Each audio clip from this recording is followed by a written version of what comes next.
ஐயா இதையெல்லாம் தாண்டி ஒரு முக்கியமான சரித்திர பிழை நடந்திருக்கிறது. சரித்திர பிழை 1989 இதுவரை தமிழக அரசியல் வரலாற்றில் நேர்மையான மனிதர் அப்படின்னு பட்டியல் போட்டீங்கன்னா இன்றைக்கும் நாளைக்கும் எப்பொழுதும் அந்த பட்டியலே முதல் ஆளாக வரக்கூடிய ஐயா ஜி.கே. மூப்பனார் அவர்கள் 1989 சட்டமன்ற உறுப்பினராக தேர்ந்தெடுக்கப்பட்ட தொகுதி இந்த பார்க்கலாம்.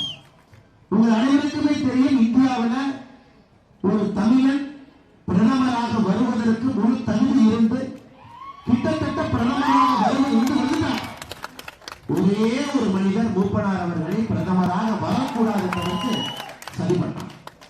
கலைஞர் கருணாநிதி அவர்கள் இன்னைக்கு வாய் திறக்காம இருந்தா எப்பவோ தமிழகத்திலிருந்து முதல் பிரதமர் அன்னைக்கே நமக்கு கிடைச்சிருப்பார் ஐயா ஜி.கே. மூப்பனார் அவர். கருப்பையா மூப்பனார் அவர்கள் ஒரு தமிழ் பிரதமர் இந்தியா கிடைச்சிருப்பார். கலைஞர் கருணாநிதி செய்த சதியால் ஐயா ஜி.கே. மூப்பனார் அவர்களுக்கு அந்த வாய்ப்பு நழுவி சென்று விட்டது. ஒரு வரலாற்று பிழையை திராவிட முன்னேற்ற கழகம் செய்திருக்கிறார். அதற்கு இந்த பாபநாச தொகுதிங்க எப்பவுமே திமுக காரன் உள்ள விடக்கூடாது. இந்த தொகுதிக்குள்ள திமுகவுக்கு இடமே இருக்கக்கூடாது. அப்படிப்பட்ட ஜி.கே. மூப்பனார் ஐயா அவருடைய புகழை வங்கி அடித்து பிரதமராக வரக்கூடிய வாய்ப்பு இருந்தும் அதை கெடுத்து இன்னைக்கு திமுகவுடைய சின்னத்துல அண்ணன் ஜவஹர்லால் அவர்கள் பின்னாடி கதவை திறந்து நைசா உள்ள எட்டி பார்த்து உங்களுடைய சட்டமன்ற உறுப்பினராக இருக்கிறார். அதனால் ஏற்கனவே நான் சொன்னதை போல சகோதர சகோதரிகளே, பெரியவர்களே, தாய்மார்களே, 2024 தேர்தல் பாரத பிரதமர் நரேந்திர மோடி அவருக்கான தேர்தல். தமிழகத்திலே 39க்கு 39 பாராளுமன்ற உறுப்பினர்கள் நீங்கள் அளிக்க வேண்டும் என்கின்ற அன்பான வேண்டுகோளை வைத்து பாண்டிச்சேரியில் சேர்த்து 40க்கு 40 மயிலாடுதுறையுடைய பாராளுமன்ற உறுப்பினரும் கூட நம்முடைய பாரதிய ஜனதா கட்சி தேசிய ஜனநாயக கூட்டணியாக இருக்க வேண்டும். நீங்கள் அது மனதில் வைக்க வேண்டும்.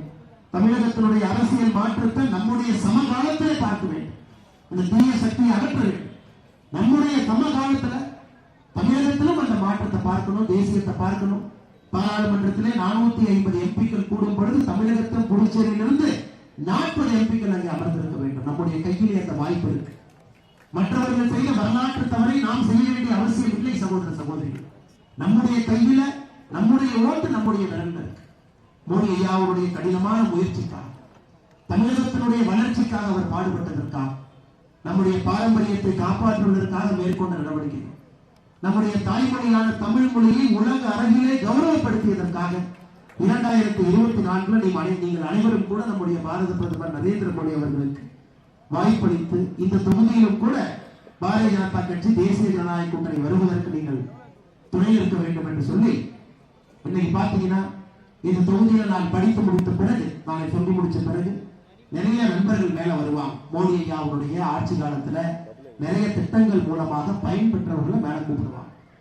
ஒருத்தர் 2 பேருக்கு பார்க்கலாம். நீங்க 10 பேர் கூப்பிட்டுருப்பாங்க, 10 பேர் பேசுவாங்க, நீங்க பாப்பீங்க நான் பேசி முடித்த பிறகு. ஆனா இந்த ஒரே ஒரு மாவட்டத்தில் மட்டும், நீங்க இருக்கக்கூடிய தஞ்சாவூர் மாவட்டத்துல மட்டுமே மோடி ஐயா செய்திருக்கக்கூடிய சாதனையை உங்கள் முன்னால் நான் வைக்கிறேன்.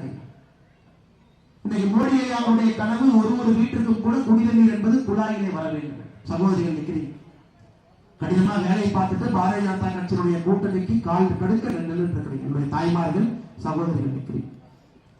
மோடி ஐயாவுடைய கனவு என்னன்னா, நீங்கள் யாருமே குடத்தை எடுத்துக்கொண்டு நடந்து சென்று 1 கிலோமீட்டர்ல குடிநீர் பிடித்துக் கொண்டு வரக்கூடாது என்பது மோடி ஐயாவுடைய சபதம்.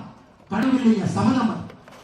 2024 டிசம்பர் முடிவதற்குள்ள உங்கள் எல்லா வீட்டிற்குமே குடிநீர் குழாய் மூலமாக கொண்டு வர வேண்டும் என்பதற்காக ஆரம்பிக்கப்பட்ட திட்டத்துல இந்த ஒரு மாவட்டத்தில் மட்டுமே 3,81,295 வீடுகள்